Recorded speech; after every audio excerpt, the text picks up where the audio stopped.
sa totoo. Kailangan po natin pagpatuloy ang ating kwento, mga kapatid. Okay, so eto na.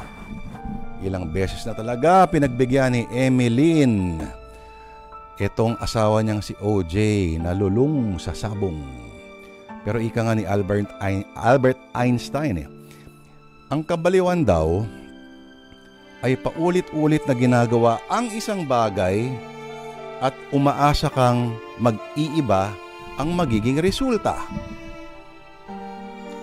Pero aabot sa punto na si Emeline ay mauuntog na rin at magigising ba sa katotohanan? Mangyayari ba ito? Sa anong paraan?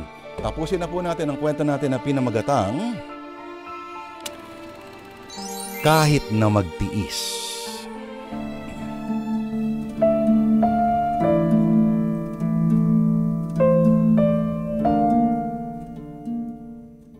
Oh, bakit, Emeline? Sino naman niyang nag-text sa'yo at parang stress na stress ka? Ito, Nay. Kare-receive ko lang ng text message mula sa isang ahente ng Pinoy Lending. Pinagbabantaan niya ang buhay ko. Ito, basahin niyo. Nakailang ulit kami ng paalala sa'yo, kaso mukhang wala ka talagang balak na magbayad ng iyong pagkakautang. Pasensyahan tayo. Pag gumawa na kami ng hakbang na hindi mo ikakatuwa at iyong pamilya mo madadamay dito, magpaalam ka na sa mga kamag-anak mo, pati sila pag-ingatan mo. Hindi lang po yan ang pagbabanta nila. Sa ibang text message nila sa akin, nilalait at minumura na nila ako. Grabe sila kung makapagbanta sa akin. Ay naku anak, gawan na natin ang paraan yan para makabayad ka na dyan sa utang mo sa online lending na yan.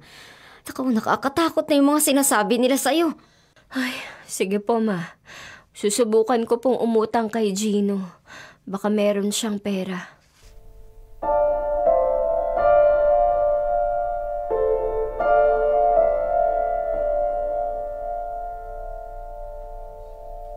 Buti at dumalaw ka sa akin.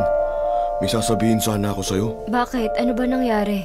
May mga tumatawag sa akin na taga Pinoy Lending. Sabihan daw kita na magbayad ka na ron ng utang mo. May nag-text pa nga sa akin na ginawa mo raw akong contact reference.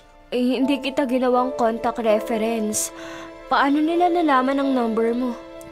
Alam mo kasi, Emeline, may access sila sa contact list mo sa phone.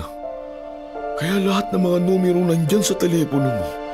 Tatawagan at iti-text nila yun. Yan din yung sinabi sa akin ni Melba, Shane at Alexis. Nakatanggap din daw sila ng text message at tawag mula sa Pinoy Lending. Kahit na hindi ko naman sila ginawang contact reference. Naku, kung alam mo lang kung ano ang mga sinasabi sa'yo ng mga agents na tumatawag sa akin. Anong sabi sa'yo? Ayun, pinapahiya ka nila. Ganyan din yung naranasan ko dati. Talagang namamahiya sila ng mga hindi nakakabayad ng utang sa kanila. Ako nga, pinost pa ng isang agent yung litrato ko at nilik yung personal information ko sa Facebook at saka sa mga buy and sell group. Grabe naman yan. Di ba bawal yun? Oo, bawal yun sa batas. Kaso wala na akong magagawa eh. Kinalat na nila yung personal information ko. Sampahan mo ng kaso. Magsumbong ka sa NBI o sa anumang ahensya ng gobyerno na pwede makatulong sa problema mo. Nag-file na ako ng reklamo sa kanila. Oh, sigurado akong ganyan din ang gagawin nila sa'yo.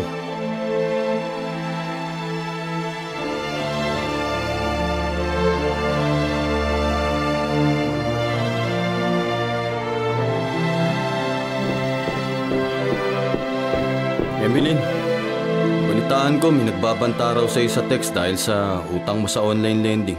Oo, meron nga. Kaso wala ka naman pakialam doon, di ba? Emeline.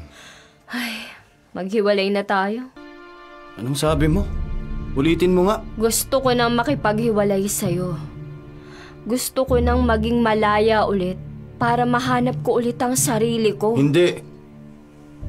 Hindi ako makikipaghiwalay sa'yo, Emeline. Sige, aminin ko. Kasalanan ko na ang lahat. Nagkulang na ako sa'yo bilang asawa. Nawalan na ako ng panahon sa'yo. Pero Emeline, hindi sagot ang paghihiwalay. Kaya sige, magbabago na ako. Maglalaan ako ng oras para sa'yo. Magiging mabuting asawa na ako sa'yo. Huwag ka lang makipaghiwalay sa akin. Hindi ka na magbabago, OJ. At saka aaminin ko sa'yo. Nawawala na yung pagmamahal ko sa'yo. Emeline naman. Napapagod na kasi ako sa pag-unawa sa'yo. Na-realize kong puro ako na lang ang gumagawa ng paraan para maisalba ang relasyon natin. Hindi ko pala kaya, OJ. Kaya ito, suko na ako. Gusto ko nang bumangon at magbagong buhay. At hindi ko yun makukuha kung magkasama pa rin tayo. Emeline. Buo na ang desisyon ko, OJ. Hihiwalayan na kita. At ang dalangin ko, sana sa paghihiwalay natin, magbago na rin ang buhay mo. At sana matagpuan mo ang tunay mong misyon sa buhay. OJ, tapos na tayo. Hanggang dito na lang. At yan po mga kapatid, ang kwento natin ngayon na pinamagatang Kahit na Magtiis. Isang kwento po na pinadala po sa atin, binahagi po sa atin ni Emeline Narciso, na taga Bacolod po, na ang trabaho ngayon po ay, ayon po sa pagkakaintindi po namin sa kanyang sulat, siya po ay nakabase sa Bacolod at kasalukuyan nagtatrabaho bilang freelance writer. At kung hindi nagkakamali, naging teacher din dati. Tama, Jeff? No? Salamat sa iyo, Emeline. At ang kwento po ni Emeline, mga kapatid, siyempre may mga bahagi po para po sa ngalan po ng dramatisasyon. Kasi may mga ilang elemento po na kailangang idagdag din, siyempre. So, may ilan na fictionalized na mga bahagi po na katangi-isip para mas malagyan pa po ng kulay ang kwento po ni Emeline.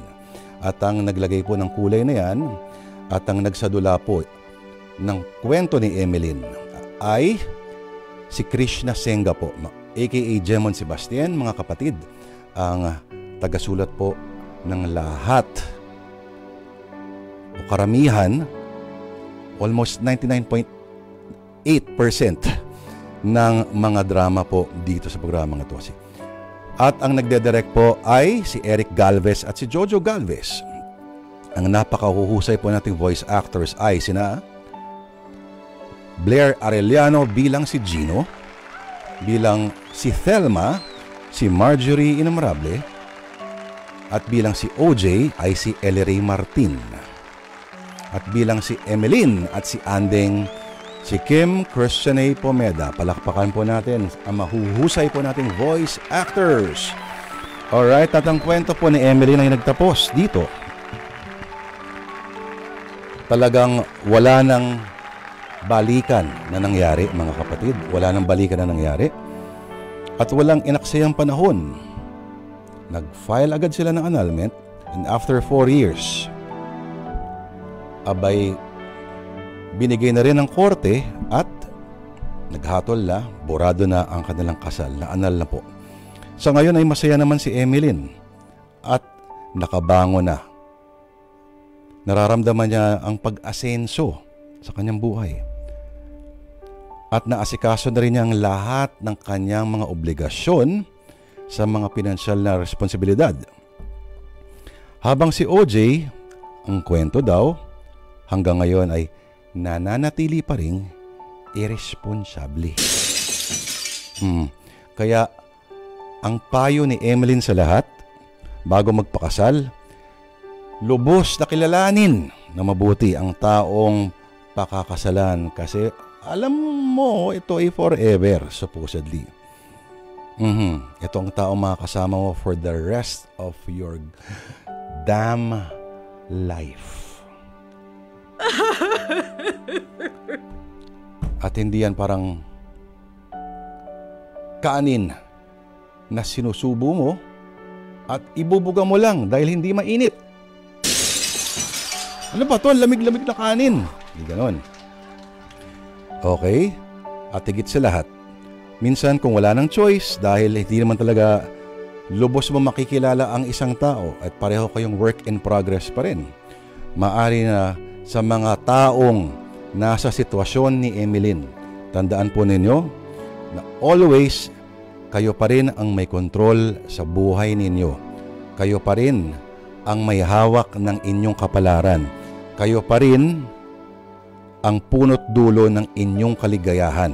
At bago ka pumasok sa isang romantikong relasyon, siguraduhin mong ikaw sa sarili mo pa lang ay buo na.